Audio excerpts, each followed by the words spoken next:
Mesdames, Messieurs, chers amis, bonjour et bienvenue dans ce nouvel épisode de nos discussions sartoriales. Aujourd'hui, comme je vous l'avais promis, nous continuons notre série sur les différents types de vestes que vous pouvez trouver quand vous achetez un costume. Vous vous souvenez la dernière fois, je vous avais montré que quand on parlait de veste droite, on pouvait parler de 5 choses différentes. Je vous avais montré des vestes droites de boutons avec des revers en cran, des revers en pointe, des vestes droites avec un bouton, des vestes droites avec des gilets, des vestes droites avec même un bouton caché dans le revers. Eh bien, aujourd'hui, nous allons parler de croisement, de vestes croisées et de gilets croisés, car je sais qu'il y a encore un bon nombre d'entre vous qui se posent encore des questions. C'est vrai que la nomenclature pour parler de vestes croisées est un peu complexe à comprendre et je vais clarifier tout cela avec vous aujourd'hui. Alors, comme je vous le disais, le costume croisé, comme vous le savez, c'est 75% de ma garde-robe. Bon, évidemment, aujourd'hui, comme je parle de croisé, je porte plutôt une veste droite. C'est juste mon petit côté rebelle. Mais on reçoit beaucoup de messages sur le sujet. Et je sais que bon nombre d'entre vous, notamment ceux qui découvrent l'art sartorial, ceux qui font leur premier pas sur ce chemin qui est un long chemin extrêmement jouissif, extrêmement intéressant, extrêmement passionnant, mais qui peut parfois être un peu désarçonnant, parce qu'il y a beaucoup de choses à apprendre, beaucoup de choses à maîtriser, et bien que je reçois encore des questions sur qu'est-ce que ça veut dire, monsieur Jacomet, 6 sur 1, 6 sur 2, 4 sur 1, on n'est plus au CM2, ça fait belle lurette qu'on n'a pas fait des divisions, on n'y comprend rien, est-ce que vous pourriez clarifier cette chose-là, et surtout donc qu'on puisse comprendre la différence entre le fameux 6 on 2, 6 on 1, 4 on 1, etc. Alors, c'est relativement simple. Le premier chiffre est celui qui décrit le nombre de boutons qui sont visibles sur la veste. Et je vais vous les montrer parce que j'ai beaucoup de vestes, très belles vestes derrière moi. Et le deuxième chiffre, c'est celui qui explique le nombre de boutons qui sont actifs ou potentiellement actifs sur une veste. Donc je vais vous montrer tout de suite le premier exemple. Alors là, nous avons ici un très beau costume croisé de chez mon ami Gaetano Aloisio à Rome. Salut Gaetano, c'est un copain, très grand tailleur, et qui a réalisé pour moi donc ce costume. Alors là, on est dans le costume croisé classique. Donc là, on est 6 on 2, c'est-à-dire 6 boutons. Regardez, 2, 4, 6. D'accord ? Sur 2, c'est-à-dire qu'il y en a 2 qui sont actifs avec une boutonnière. C'est-à-dire qu'on peut boutonner celui-ci et on peut boutonner celui-ci. Et je vais essayer de le faire, voilà. Okay ? Donc, vous comprenez le principe. 6 boutons visibles, 2 actifs. Alors, personnellement, moi, je ne boutonne pas le dernier. Il y a un débat, selon certains puristes. C'est vrai que quand on regarde les images des grands acteurs d'Hollywood des années 40 et 50, ils avaient plutôt tendance à boutonner le dernier bouton. Et puis, il y a eu... Alors ça, c'est, comment dire, ceux qui suivent plutôt ce modèle, Gary Cooper, Cary Grant, Clark Gable, ils avaient tendance à boutonner le dernier bouton de leur costume croisé 6 sur 2. En revanche, ceux qui suivent plutôt la tradition anglaise, il y avait, bon, je ne vais pas revenir sur l'histoire, un certain monarque anglais avait un peu d'embonpoint et il avait du mal à boutonner, tout simplement parce qu'il avait du ventre, il avait du mal à boutonner son dernier bouton, et donc un jour il est apparu en public avec le dernier bouton de son costume croisé déboutonné, et depuis lors, il semblerait que ce soit de bon ton de ne pas le boutonner. Moi, personnellement, je me fie à mon œil, je trouve que l'esthétique du dernier bouton non boutonné est plus jolie, mais c'est vraiment, vraiment une question de goût. Donc, souvenez-vous, un costume croisé, c'est toujours la même chose. Toujours des revers en pointe. On a fait des essais avec des revers à cran, ça ne marche pas terrible avec le costume croisé. D'accord ? Donc, la costume croisé classique, magnifique d'ailleurs, ça c'est un tissu Drago Super 160. Je crois que l'alias s'appelle Symphonia. C'est un tissu que j'adore, qui est très joli, avec une petite ligne très fondue, des jolis revers. Généralement, sur un costume croisé, les revers sont assez généreux. Et là, donc, vous voyez, 6 sur 2, donc 6 boutons, dont 2 potentiellement actifs. Personnellement, moi, j'en utilise qu'un, mais vous pouvez utiliser les deux. Alors, ça m'amène tout de suite maintenant au modèle suivant, qu'on appelle le 6 sur 1. Donc vous avez compris maintenant, c'est simple. 6 boutons visibles, et là, en l'occurrence, un seul actif. Vous voyez que sur ce modèle-là, qui est un modèle de chez Sifonelli, contrairement à celui-ci, c'est uniquement le dernier bouton qui est actif. Donc, c'est facile à retenir. Alors, vous voyez la différence, c'est que l'ouverture de celui-ci est moins grande que l'ouverture de celui-ci. Quand on porte un 6 sur 1, 6 sur 1, excusez-moi, je dis 6 souvent parce qu'on a tendance à le dire en anglais, 6 on 1, mais quand on fait un 6 sur 1, vous voyez que le revers est plongeant et l'ouverture est jusqu'au bout, jusqu'en bas. Donc, ça donne quelque chose d'un tout petit peu plus...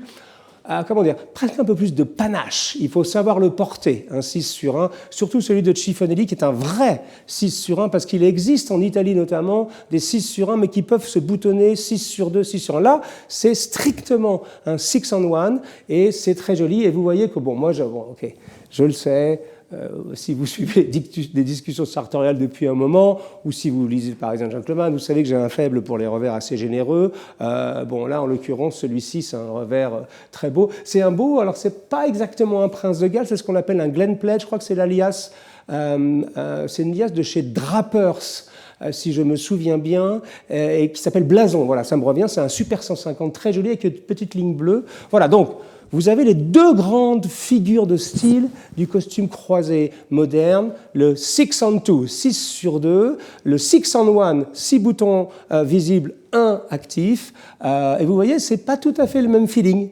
Là, on est sur quelque chose de très classique, très statutaire, très business. Ici, on est sur quelque chose qui est très joli, mais qui est un tout petit peu plus... avec un tout petit peu plus de flair et, comment dire, commencez plutôt par ça. Si vous démarrez, ou si vous voulez un costume vraiment business, je vous orienterai plutôt vers un classique 6 sur 2, et après, vous pourrez peut-être progresser sur un 6 sur 1, qui est peut-être l'étape d'après en termes de croisée. Et ensuite, nous arrivons... Alors là, on va aller, je me fais dans ce sens-là et je vais regarder cette caméra-là, voilà. On fait tout en direct ici. Nous allons arriver ici. Alors ça, c'est un joli vêtement, d'ailleurs, c'est un vêtement de chez Gigi Dal Cuore, à Naples, qui est une... alors là, c'est un 4 sur 1. Vous avez compris le système? 4 boutons, dont un seul qui est actif. Alors, celui-ci, il y a un petit twist à l'intérieur parce que vous voyez que dans le revers, alors ça, c'est les Italiens.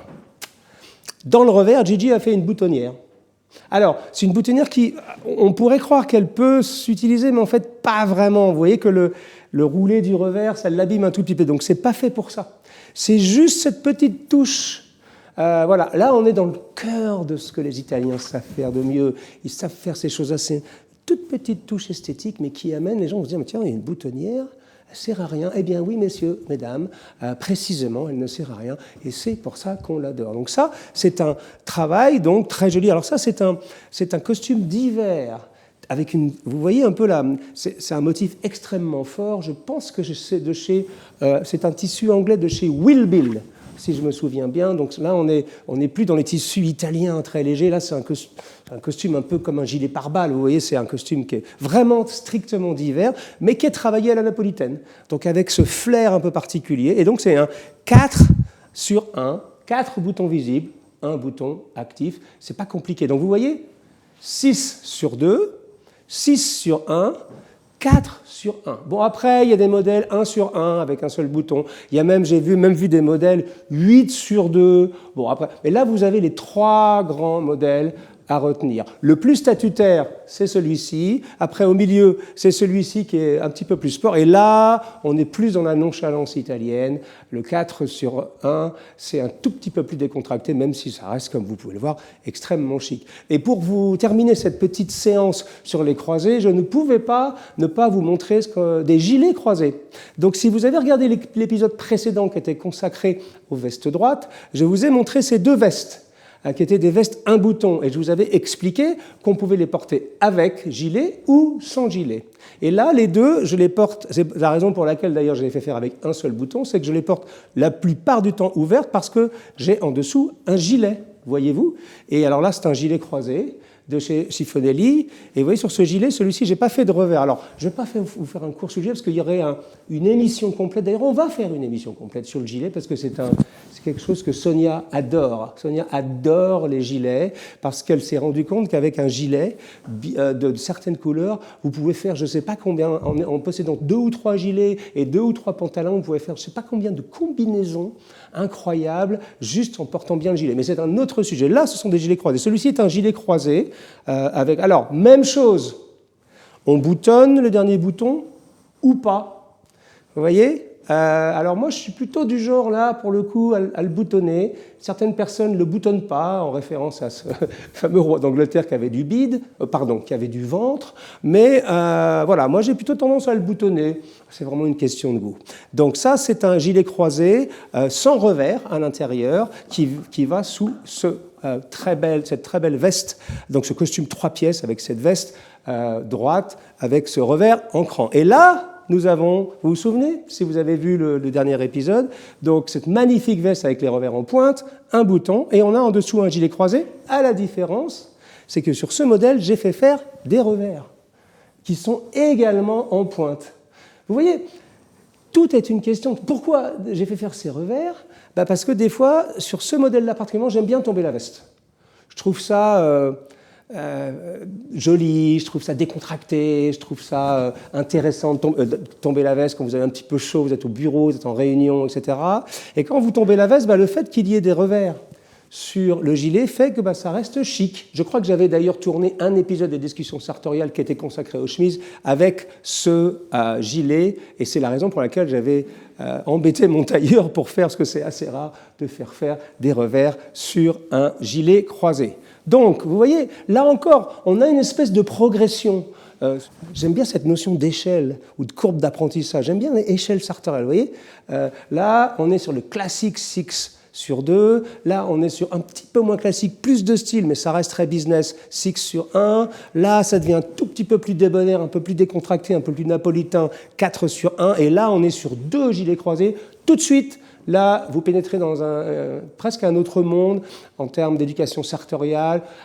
Si là encore, vous pouvez passer à peu près partout, là, immanquablement, on va vous remarquer, parce que porter le gilet aujourd'hui, c'est immédiatement faire la différence. Alors, soit vous êtes prêt à le faire, alors jetez-vous à l'eau, parce que porter un 3 pièces avec un gilet, c'est absolument génial, et c'est un grand plaisir à la fois intérieur et extérieur, parce que vous voyez, les gens, ils se disent « Ouh là là, il est bien habillé ce garçon », mais en plus de cela, il a du goût et il a du flair.